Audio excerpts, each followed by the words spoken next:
One, two, three.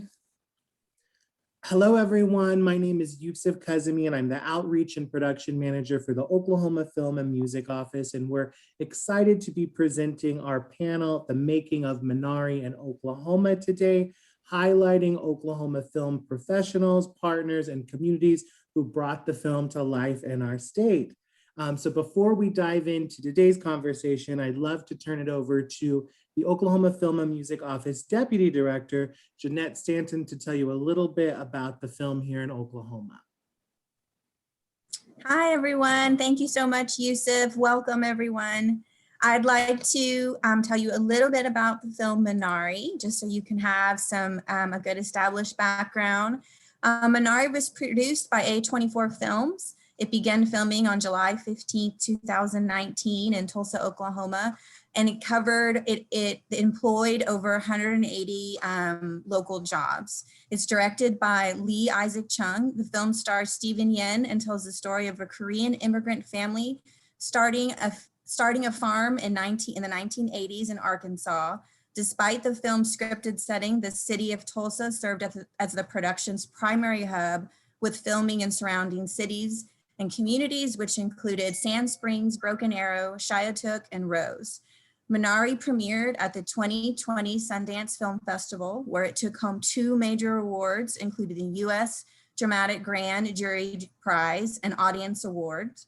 Since that time, it's been a major awards contender, earning honors from the Golden Globes, the Screen Actors Guild, the Critics' Choice Awards, and it's all leading up to the finale this coming weekend at the Oscars, where it's been nominated for 6 Academy Awards, including Best Picture, Best Director, Best Screenplay, Best Actor, Best Supporting Actress, and Best Score.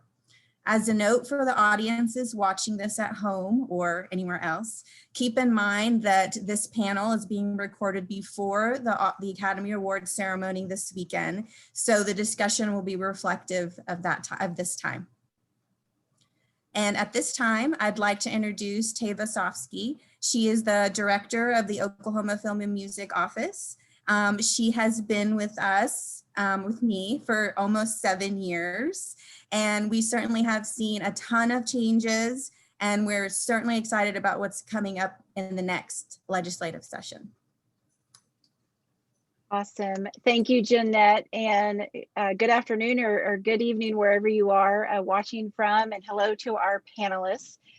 We are honored to welcome each of these incredible Oklahomans here joining us on this panel, and just couldn't be more thrilled to have this opportunity to talk about the, as I call it, the Made in Oklahoma Minari, which is filling up everyone's inboxes with lots of great news and buzz around this time of the Academy Awards. So we just couldn't be more thrilled for A24 and all of the filmmakers and the talent attached to this film.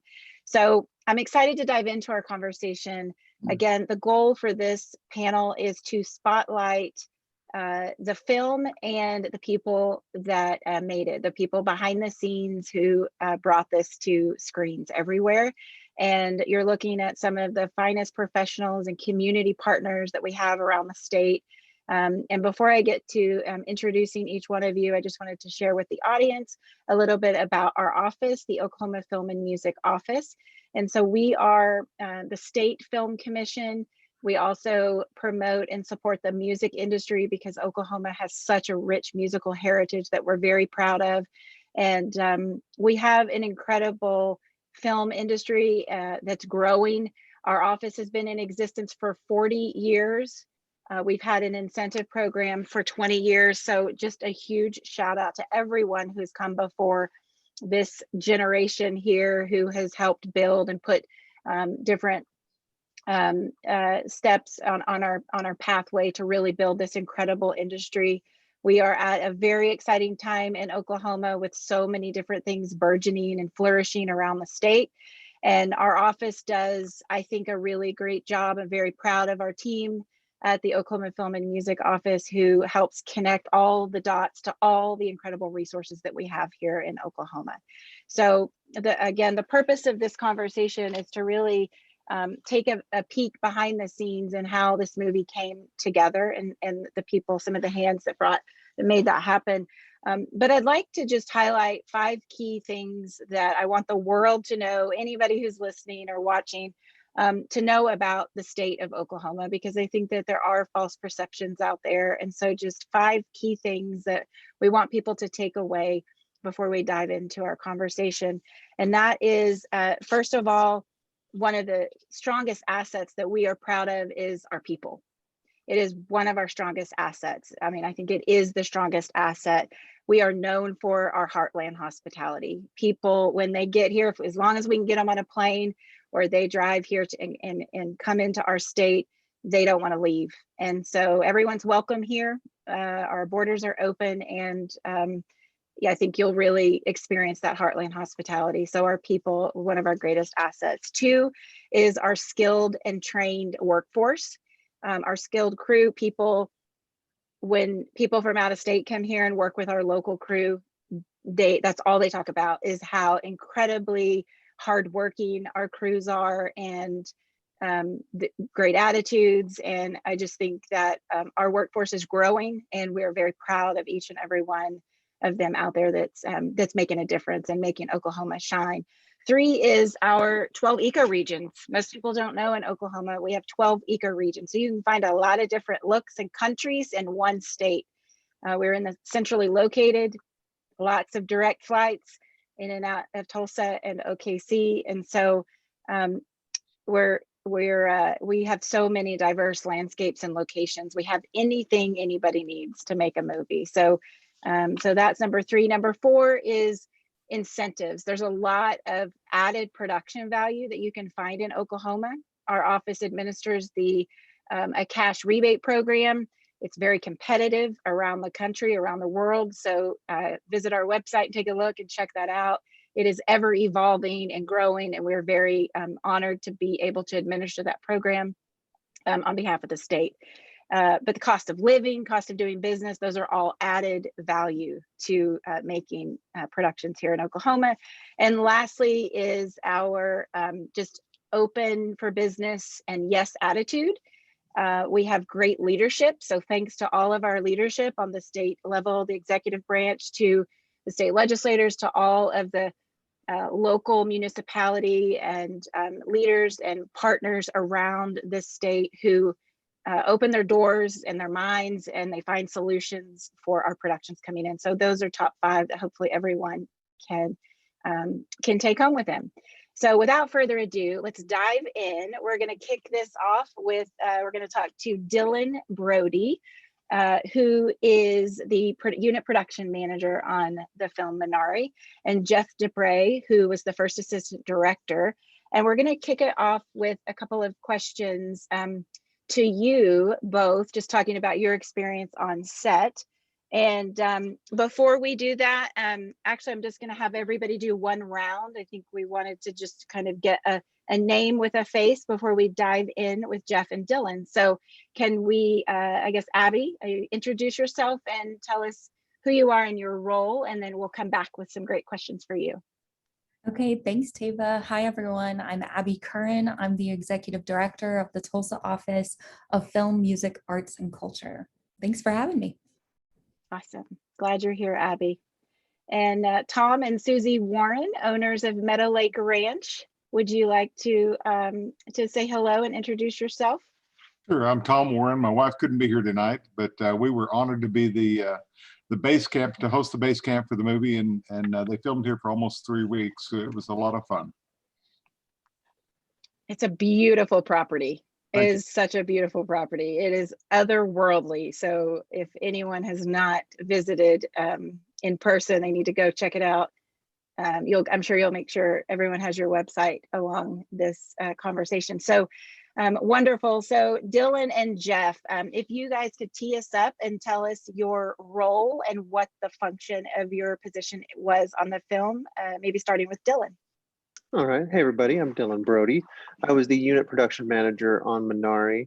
And a unit production manager is sort of a parental figure to a film set. if there's not a line producer, but in case we did here, we had the wonderful Josh Backhoff working with us. I was working with Josh to keep the show on budget, on schedule, and then locking in crew, logistics, gear, basically putting out fires wherever they may come up. You have to wear a lot of hats as a unit production manager, and you're the fixer quite often. So it's a lot of hours, but it's incredibly rewarding. Wonderful. Thank you. Jeff? I'm Jeff Dubray. I was the first assistant director on Minari. And so I scheduled the shoot basically, and I sort of run set logistically so that Isaac could focus on just performances and the art of it. I make sure everyone knows what we'll be doing that day, when we'll be doing it, and how it'll be done, and all that stuff. And your roles are so intertwined and you have to work so closely together because time is money. Everybody knows that, especially on a set. I mean, if you have a delay, if somebody's not through hair, makeup, wardrobe, and they're delayed, that costs a lot of money, or you lose light if you're trying to get a particular look on a location. So, well, I mean, you two definitely, and it was a smaller crew. Dylan, how large was the crew in total, just to give the audience a perspective? We were kind of hovering around 60-ish each day. It would go up and down depending on what we were doing. But in terms of a larger film set, yeah, we were sort of on the minimal end in terms of what you might see with larger budget features. Mm-hmm. And then once you add some of the days with bigger extra background extras, obviously that number went Absolutely. up. Yes, you'll get your day players in, or if there's night work, you're definitely going to have more grips and electrics, that sort of thing as well. Yes. Wonderful. So not everybody really gets this opportunity to work on a movie that has reached the heights that it has reached and where it is right now. With the background, the culture of this film, can you both speak a little bit about those considerations that you had to take into play, just welcoming a production, and then just how your roles interacted with welcoming A24 and the talent that came in? It's just such a unique project, and just speak a little bit about that. Well, it was unique from the very start because for deeper reasons that we probably don't have time to go into, Minari was scheduled to originally shoot in Georgia. And then I received a call from the line producer, Josh Backhoff, one day in May, and he was saying, Dylan, we are unable to film in Georgia, and I'm wondering what it's going to look like to film in Oklahoma. So, just Josh had already known everything about our rebate and everything, and I just basically gave him the rundown of what we'd had crew-wise, logistics-wise, and then I had some polls from all my different location scouts to show, to Isaac what we might have to offer, and then that sort of set the hook for them to shoot in Oklahoma, which was just so unique to begin with. And then just A24 in general, it's a different breed of cat than we have here in Oklahoma quite frequently, and it was a pleasure to host them. And then just the cultural background of Minari is also special as well, because A24 had a term for it. It wasn't a foreign language film, it was a post language film. So they even had the marketing term in play for what they were seeing. And Jeff, you can probably speak a little bit more about this as well, so I don't just drone on too much for folks here. But you normally will have just one of our regular script supervisors that are tracking continuity and that sort of things, but we had to have a Korean script supervisor because, of course, one of our own just aren't going to be able to track that sort of thing. So there were several different things that just weren't on your average film set here than we normally see. Anything you want to add to that? I guess as for the welcome, I know one of the big things was obviously, like Dylan said, they were thinking Georgia. There was also the possibility of doing in Arkansas at the beginning, but a big thing that drew them here was honestly, The Office. They straight up mentioned to us in prep, like, we were super welcoming to them, and they knew about the rebate already, but just then having met some of the people, they were like, I think this could be a really good fit for what, they were trying to do, which obviously, like we talked about, there's a lot of different cultural things happening there, which, like Dylan said, like, we didn't have a Korean speaking script supervisor in Oklahoma, but we had a lot of other things to offer them, like crew wise across the board, that were great marriages pretty much all around. So they just had to bring in the Korean script supervisor, basically, Yeah. because if it's something that Oklahoma doesn't have yet, we're probably working on all those gaps already. But in this case, so they would bring somebody in, and then that's a new visitor to Oklahoma, and they sleep in the hotels and spend all their per diem in the gift shops and the retail shops in Oklahoma. So that's not bad either. Yeah, exactly. And I mean, we have great script supervisors here. Obviously, it's just this Absolutely. very niche, unique thing that it's like, well, half of this English movie actually takes place in Korean, and the script, half of it's in Korean. So it'd be good for this unique skill set on this movie. Yeah.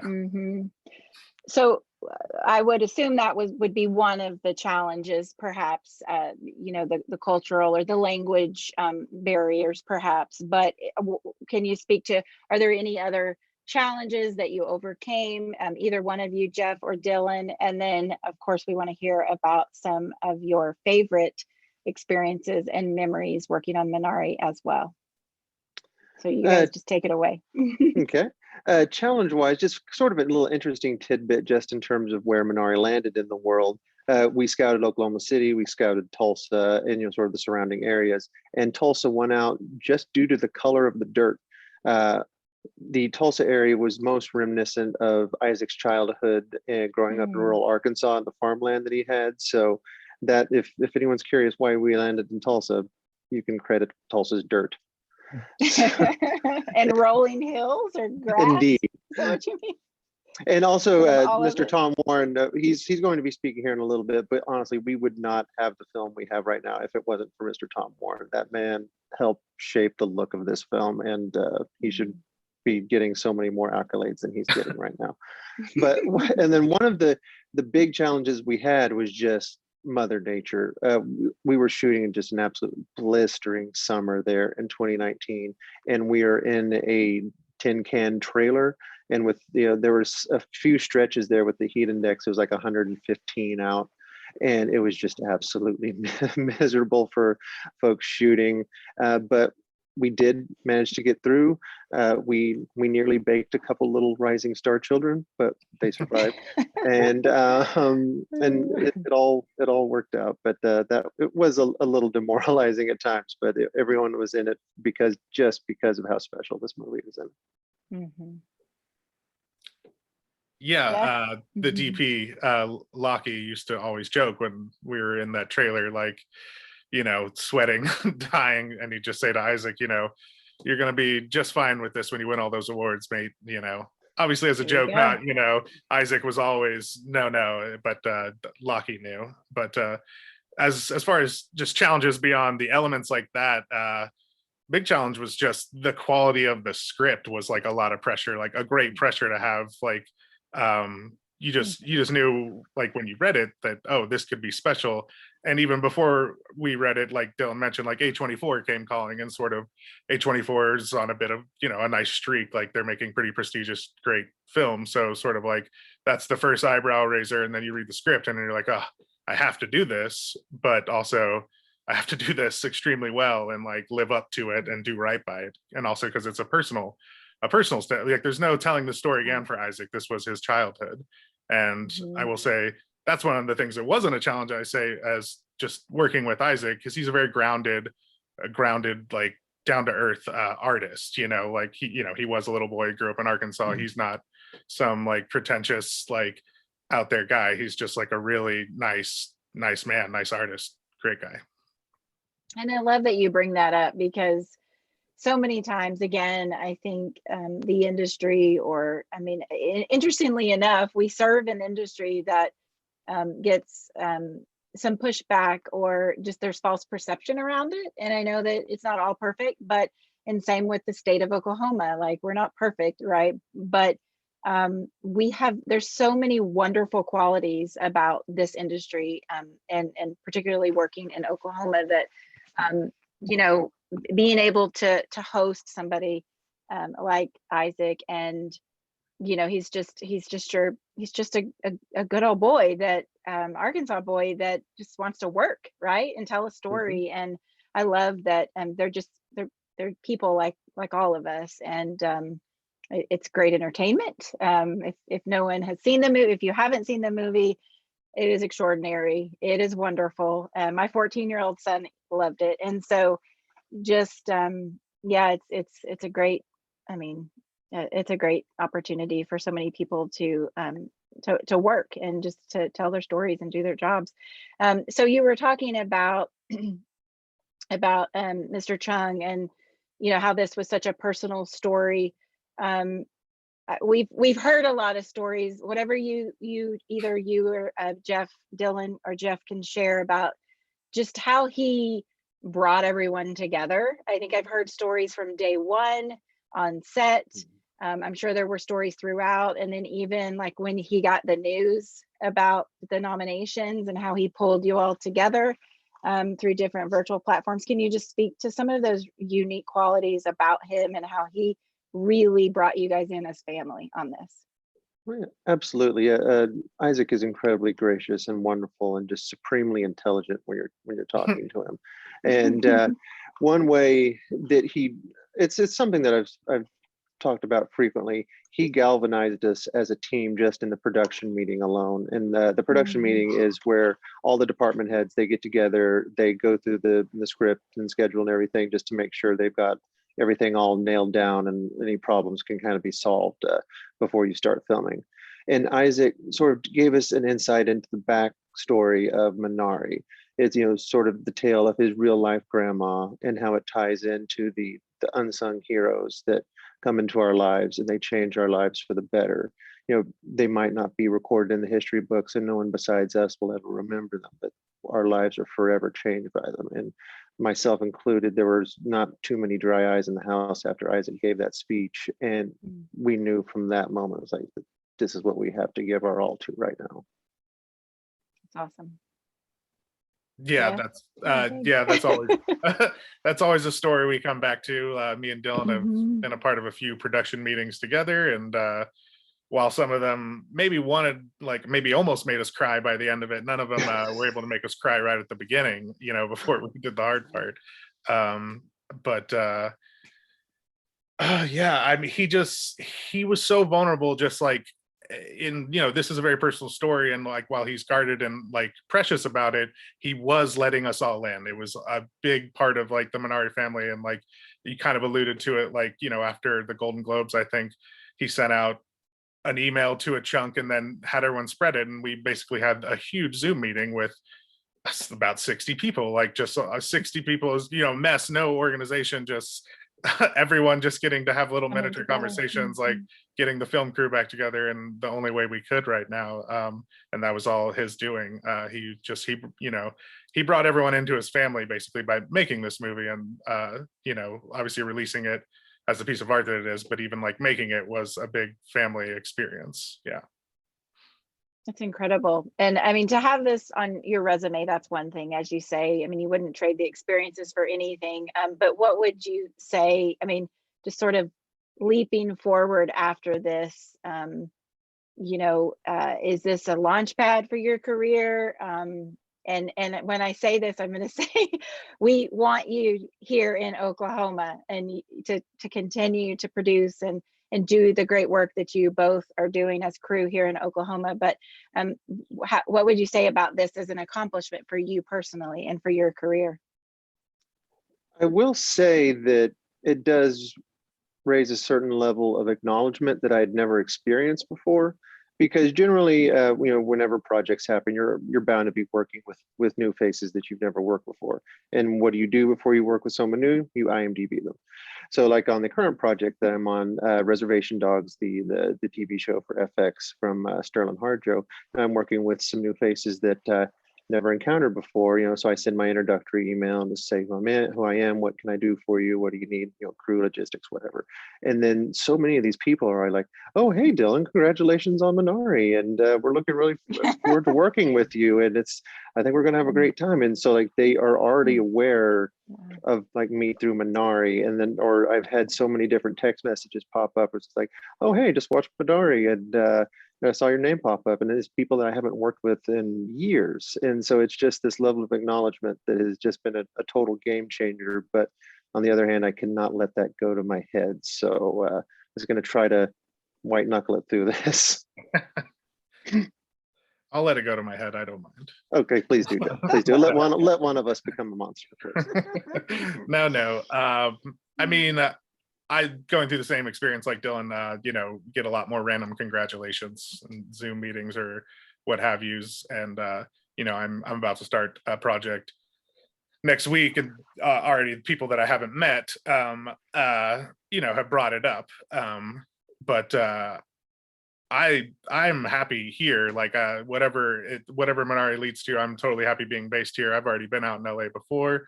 I don't mind working other places, but I like movies getting brought to home. And like you said, there's plenty of options here to make all types of sizes of movies and with all types of looks. But I guess I haven't, I know I've gotten offers maybe specifically because of Minari, but I haven't taken any of those jobs yet. Like so far, everything I've taken hasn't been connected to it, but it's just been friends or people I've known somehow. A lot more congratulations and maybe a higher level of acknowledgement, like Dylan said. But I'm sure it'll probably be affecting us for many years to come, jobs for many years, maybe forever. Absolutely. Absolutely. I mean, those pictures, those TV series, those projects, I mean, they go with you. I still talk about, all the projects I've worked on in my life, and it's a part of you and now your DNA. So, well, congratulations to both of you. I believe there will be another opportunity before we wrap it up. If there's anything that you think of that that we missed or that you'd like to add on, at the end, we'll come back. But thank you both, and congratulations, and thank you for your hard work and endurance working here in Oklahoma. So now I'm going to turn it over to Yusuf Kazemi, our outreach and production manager, and he is going to open up conversation with Mr. Warren at Meadow Lake Ranch. Awesome, thank you. I'm excited to get to dive into locations with Tom Warren here, owner of Meadow Lake Ranch. Tom, it's been I first had the experience of visiting your ranch about 5 or 6 years ago, and I was blown away at how amazing, how beautiful it was. Before we dive into Minari specifically, can you share with our audiences a little bit about the ranch itself and its day-to-day operations? Sure. Well, when we're not hosting Academy Award winning movies, we're primarily a bed and breakfast and dude ranch. We do weddings and corporate events, and it's a lot of, it keeps us busy. It's a lot of fun. That's awesome. And how many acres is it? I know you have a lot of different diverse terrain out there. Can you kind of highlight some of the features that make your location particularly attractive to filmmakers? Yeah, we have been very fortunate. We've actually had 3 movies shot here and several national commercials, and so we're not old hats at it by any means, but we had some idea of what we were up against and what we needed to expect. The thing I think that was so good for Minari was that we checked off a lot of boxes. We have water and old growth forests and open fields and small areas that you can kind of film in without having anything else in the background. So we have a little bit of everything. In fact, Audubon Society comes out here to count birds because we have so many different areas. We have riparian areas and deep woods and open fields, and so they can count a lot of different birds. And Minari found kind of the same thing. It's very helpful for a shoot like this if they don't have to travel far for the next set. And they could literally move around the corner and be in a whole different area. So it made moving and filming a little easier, I think. That's incredible. And so do you remember how Minari found you, or where you were when you got that first call that someone was interested in your location? I couldn't pinpoint it, but I'm sure that Dylan had something to do with it. I mean, he's got his finger on everything. But we talked to Danny Halsey, who was a location guy, and I spoke with him in depth. And then next thing I know, Isaac and Josh and some of the principals were out here looking at things, and that was all wonderful. And we showed them around. But my first question to them was, "What do you need?" And they told me what kinds of scenes they were going to be shooting. And I said, okay. So I took them directly to those kinds of areas that I thought might work for them. And we kind of just cut to the chase, made it real easy for them. And I want to echo something that Tava said, and that is the people in Oklahoma are just wonderful. We have this heartfelt giving attitude. And Susie and I approached this from the perspective that these folks are guests in our homes. So whatever they needed, that's what we were there to supply. So anything that they needed, we tried to anticipate what they were going to need and when. And another thing I think that helped the crew and the production was that I have some very talented guys that work for me. So I have guys that are mechanics and welders, and then we have heavy equipment, backhoes and tractors and trailers and things that we could move in and help get things done. And so anything we could do to speed them up, we just put our guys, took them off the jobs they were normally on and put them on anything Minari needed. And that kind of sped things up. And we tried to help wherever we could. That's incredible. It gets me a little emotional hearing you say that. It's such a family heartland hospitality. I mean, to have you, the first question you say is, what can we do for you, or what do you need? I feel like that sets the tone of what people find when they come to Oklahoma. So thank you for being so welcoming. Can you tell us a little bit about how long the production filmed at your property, including kind of the setup and tear down? Well, my recollection was it was around 3 weeks, a little under, a little over, but in that time frame. And yeah, we hosted the base camp, which was really nice. And the production crew, all the people in the crew in the cast were absolutely stupendous to work with. They were all very happy and welcoming and easy to work with. And anyone that's out there thinking about possibly being a location for a movie, I highly recommend it. They were just terrific to work with. And it was a very easy from beginning to end. We just tried to be there and help them wherever we could. And we're very pleased for the success. And we don't take any credit for that. I mean, the movie and the script and the actors did all the work. I have to tell you, honestly, that I had never heard of Stephen Young before he came. I wasn't a Walking Dead fan, so I wasn't starstruck, and I couldn't have told you if he was a star or one of the cast members. He was just a real nice, down-to-earth guy, and I got to know him pretty well and taught him how to, he already knew how to drive a tractor, but I taught him how to plow with the tractor. And that was a lot of fun. And of course, we supplied some of the equipment for the movie as well. And but I do have to tell you that I was pretty starstruck with Will Patton. He's been one of my favorite actors forever. And whenever I finally got to meet Will Patton, my heart's still pounding a little bit. I just think he's one of the best actors ever. But everybody on the movie was just terrific. And I've seen it now twice, and I plan to see it again and again. It was just an extremely well done movie. We agree, and we also agree that, whether you think it or not, I think the people here and everyone can agree that you helped really set the stage for the film. It was interesting, and I believe it was the Hollywood Reporter, the director of Parasite, called it the location of the year in an interview. Nice. So, and even Good Morning America today released a little bit about all the Oscar nominees and where they were filmed, and they highlighted Tulsa and specifically your ranch too. So we're incredibly proud. And what have you found the reception has been of people finding out about your location through the film? What has that been like? Well, all of the guests that have come to the B&B, I think we've had an uptick in business from it, from B&B guests. And I thought it was real interesting. The cast, we got to know a lot of the cast members, and they were really fun to know. I mean, just really down-to-earth people, and enjoyed their company very much. But they kept calling it Spawn West, which I thought was a great compliment. And but we try to, Oklahoma has so much variety, and even if they're not shooting at my ranch, they can go right down the road and find whatever it is that they're looking for. Oklahoma is so incredibly diverse that I don't know why they don't shoot movies here all the time. We're working on it. Yeah, well, and you guys are doing a great job, and we Oklahomans appreciate that. But I think they're going to see this and see more. I think we're going to see more locations coming to Oklahoma, and I certainly encourage people to do that because it was a great experience. Well, thank you. And what advice, on that note, what advice would you have for property owners, like similar to yourself or others?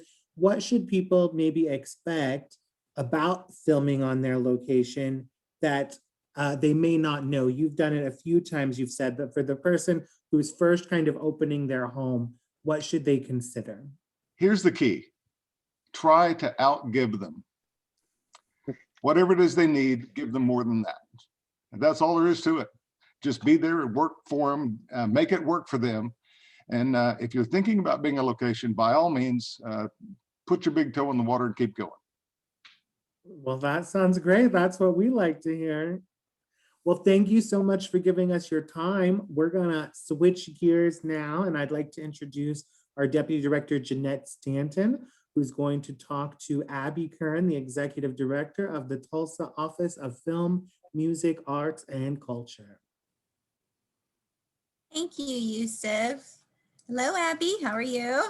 Good. I've been so enjoying this conversation. I'm like, oh, wait, I have to talk now. Me too. It's such a special project. So let's talk Tulsa a little bit. And as your role there in the Tulsa office, can you briefly talk about what you do? Sure. Yes. Briefly. Yes. So really, as we've said, the name of our office for short, we call it Tulsa FMAC, so that will shorten the brief part. The mission of our film and music office in Tulsa specifically is really, I always say it's two-sided. One side is we're promoting Tulsa as a music city and as a film destination, and so that's through various networking opportunities pre-pandemic, attending and promoting music at South by Southwest, heading to Sundance to promote a film there through a Film Tulsa party. But then also it's through digital marketing, it's through paid media, the list goes on and on. But then the key component of our office is really evolving and promoting Tulsa's film and music industry within Tulsa. So advancing the resources offered and really serving as a connector within our city. We are, just like you all at the state, we're an accredited film commission. Right now, we're the only city film commission in Oklahoma, but I hear that might be changing and we welcome that. We need more of that. And so my office, we are a division of Tulsa Regional Tourism. A lot of people don't know that. So our sister organizations are Visit Tulsa, the Convention and Visitors Bureau, and the Tulsa Sports Commission. So we do have a lot of resources within our team and my colleagues, but we oversee Play Tulsa Music, which is a recovery program focused on our music scene. But then also we launched a film recovery program last year through CARES funding. And then we oversee the Tulsa Creativity Database, which is a production directory and a music directory, as well as an artist directory and locations. But then we just launched recently the Tulsa Music Strategy, where we are focusing on how to grow our music industry as well. So that's it in a very short, was that brief enough? I tried. That was brief and I'm tired now. And if I can just add one little thing here, I would like to say that, again, Minari wouldn't have fully happened without Abby too. We sort of have an unofficial detective agency together, and any problems we come up against, we chat with each other and then figure them out. So I know if I've got a problem, I'm not solving it alone because I've got Abby and her resources there helping me out as well, which is wonderful. Excellent. Excellent. Thanks for saying that, Dylan. Yes, we talk a lot about launching a sleuthing company because that is what we do a lot of the time. Well, so that's a great segue to the next question. How did you showcase, or if you had to pitch Tulsa? I know Dylan mentioned because of the dirt, it kind of won everyone over, but how did you pitch the city of Tulsa and its surrounding communities to be the place that Minari needed to be? Yeah, that's such a great question. You know, like Dylan said, I feel like Dylan and I were probably looped in right around the same time. And so what, it was early May 2019. I was trying to think through this. It's been a minute since 2019 and a lot has happened. Oh my goodness. But so I remember the executive producer, of course, and line producer, Josh Bighove, he reached out through a board member of ours, Russ Kirkpatrick. Josh had actually been in Tulsa a year prior, scouting with a Tulsa native, Jonathan Rossetti. Jonathan Rossetti is an actor and a filmmaker. They were working on a project together. And so for me, I think it's a perfect example of showcasing how wonderful Oklahoma is. You've just got to get people here, and people remember how magical this state is. And so like Dylan mentioned, you know, they're planning to shoot in Georgia, and then the opportunity came for them to move it potentially to Oklahoma. So I feel like everyone on this call was like all hands on deck, with so many more people as well, to figuring out a way for them to make it a reality here. And I mean, if the phone call was as early as May and they started prep the next month, I mean, It was a quick turnaround. it moved quickly. Mhm. And, you know, sometimes I know there's so much collaboration between our offices, Jeanette. And, you know, I remember immediately being like, are you in the queue? Are you getting the film enhancement rebate? And so then making sure you guys were connected. And so many times, sometimes people come to you first, vice versa. But what I love about our offices is we're in constant communication between our teams, making sure that they're covered, whether it be locations, crew, you name it. And so that, I was trying to think about that, but really, of what we did. But I mean, similar to what Dylan said, I mean, we were just trying to be as helpful as possible, identifying the vendors, the resources. Lodging was a big component of this. You know, their main, working with Josh, their main factor, many productions are wanting to be centrally located, but then not extend a 30-mile radius of driving. Budget purposes are, of course, a factor with that. And so we felt like we had a really great opportunity with basing the production in downtown Tulsa.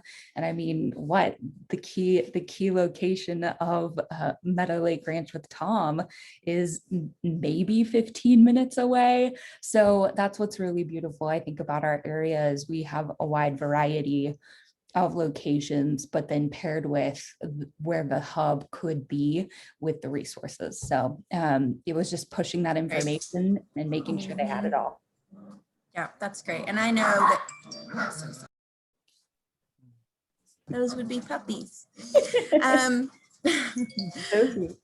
I know that our office is so thankful that we have the Tulsa Film Office, because I know for Yusuf's case, it's been really nice to say, okay, they're interested in Tulsa, and it makes our life so much easier to have you as a resource. We can say, okay, email Abby, because we know that she'll pass them on to the right person, or she'll take care of them or shoot them in the right direction. So it's been, the collaboration between our offices over the last few years has just grown, and it's been really helpful, and it's going to continue to get even busier. So hire some more people.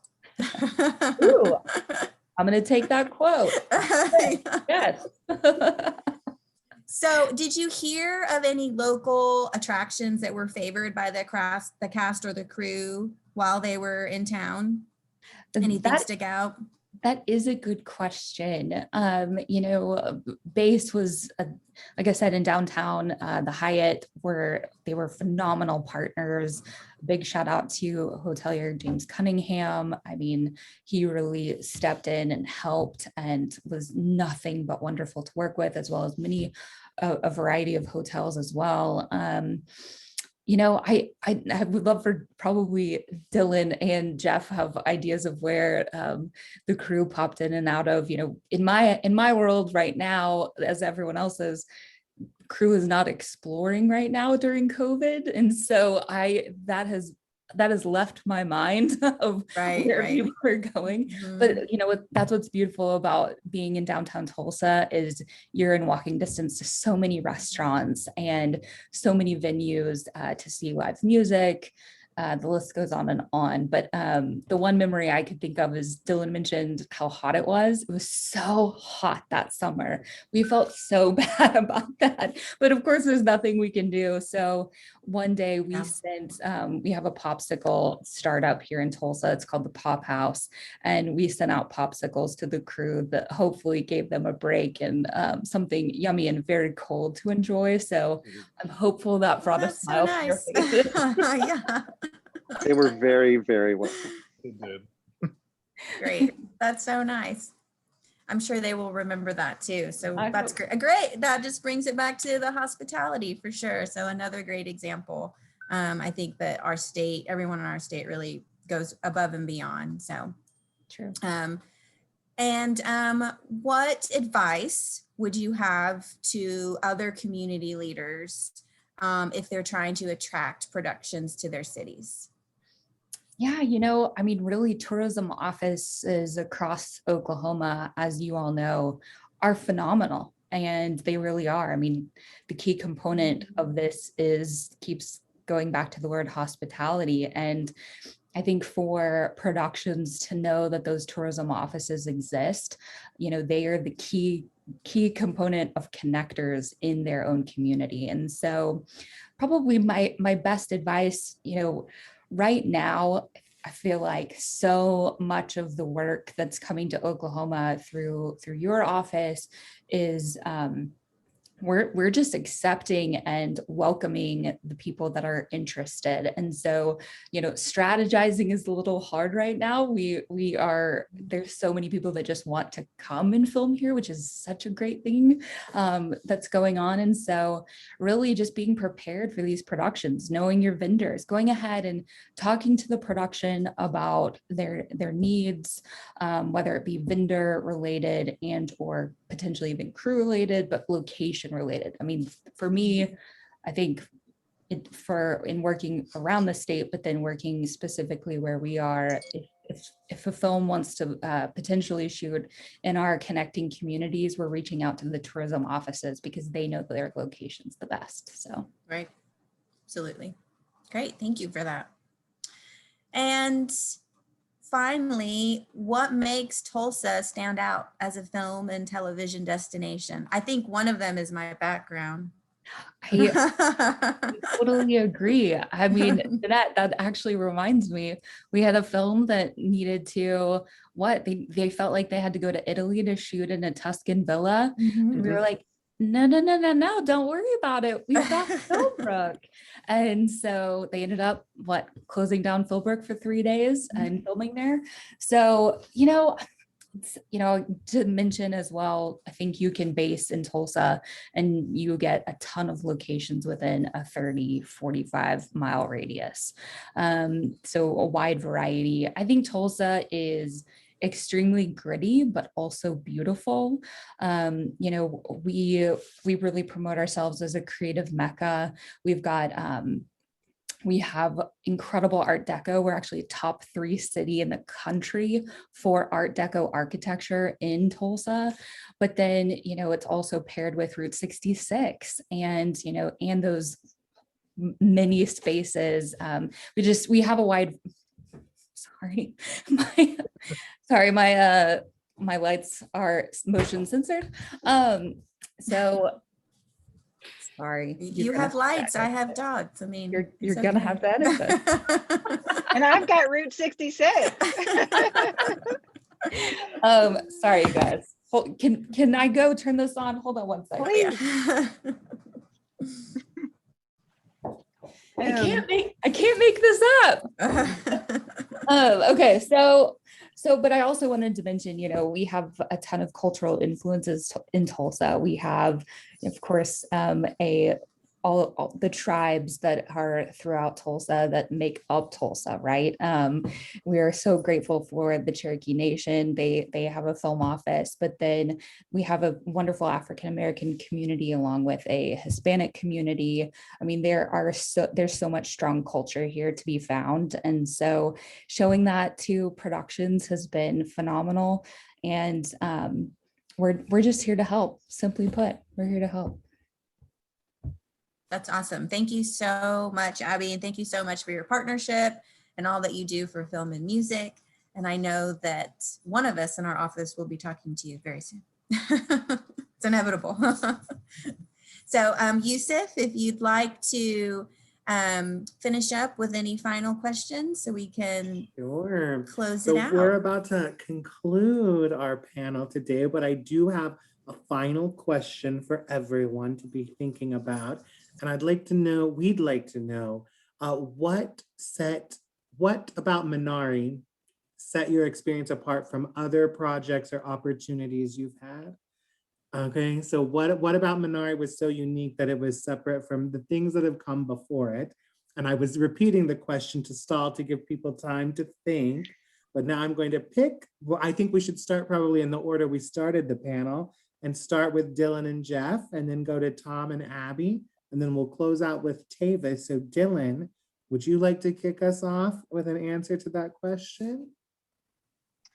I feel like Minari presented the opportunity to reach a real global audience that we've never had a chance before.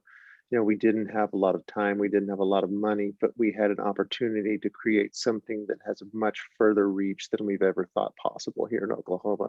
And I think that is the grandest gift of all of what we've gained in Oklahoma from Minari.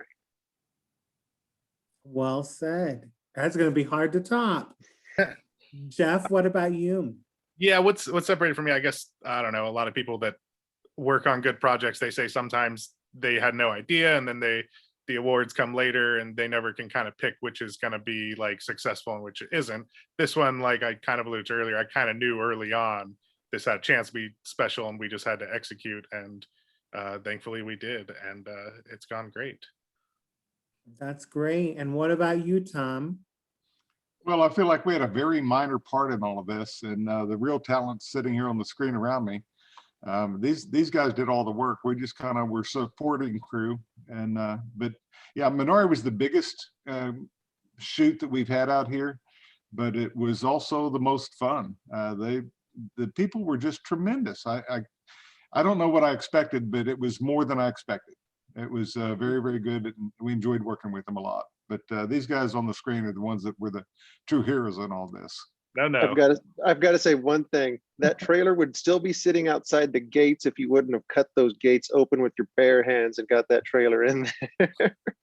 We're trying to make things happen. We filmed 25 days, and 16 of those were at Tom's property, and even a 17th we were based still out of Tom's property, and he wasn't kidding. Like, anything we needed, a tree moved or a tree to appear or paths invented, we need to dig a well, Tom said yes to everything, and it was such an easy location to work with. Never been easy.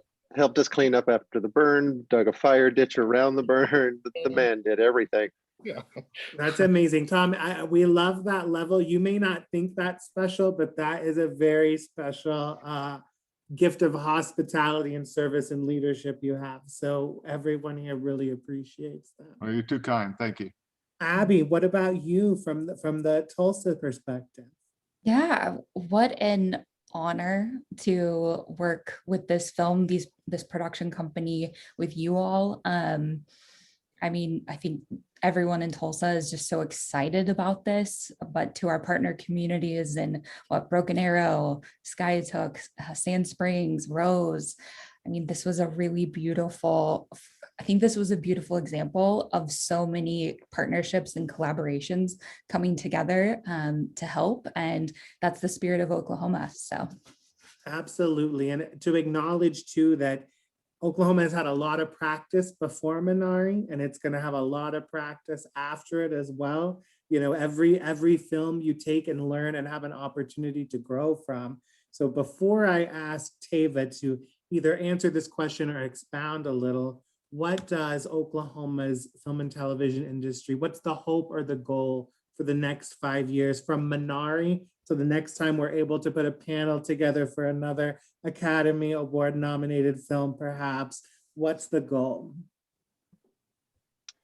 The goal is to continue keeping Oklahoma, the state of Oklahoma, and all of our communities top of mind as a state for film, television, music production, gaming, bring it on.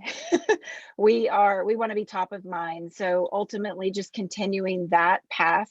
And while keeping this heartland hospitality, which is very important, and being known as uniquely Oklahoma. I hear all the time, you know, do you want to be this state or this state? No, we are uniquely Oklahoma. We're very proud of that.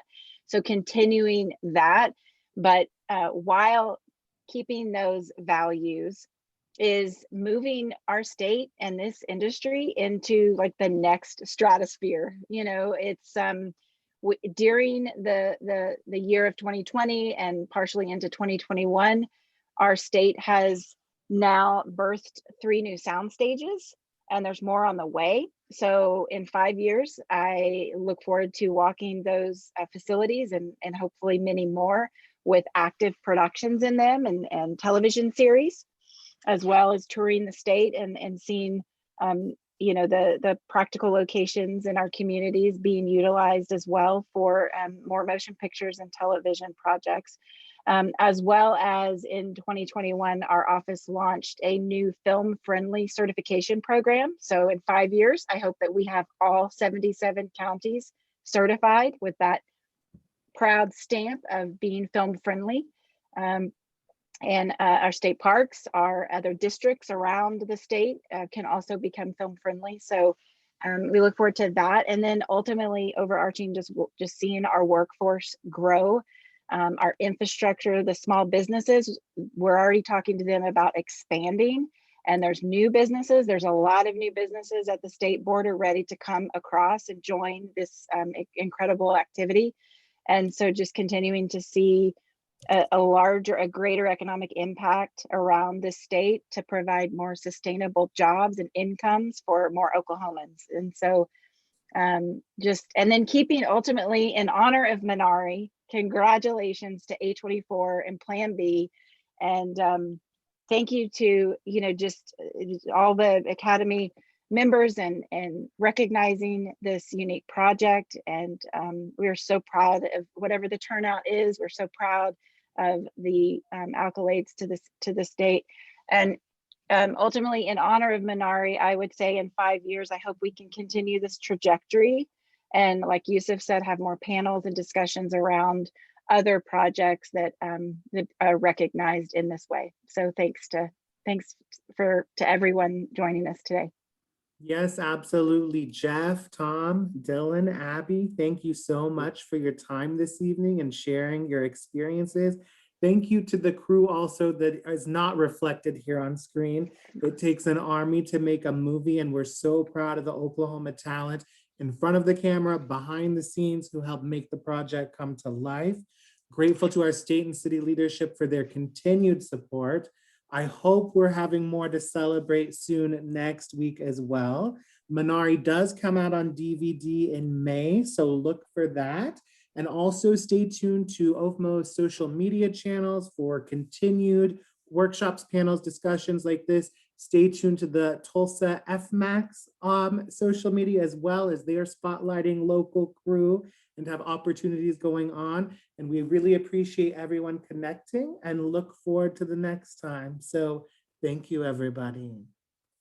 Thank you. Good job. Thank you very much. you. Bye, everybody. Thank you. Go Minari.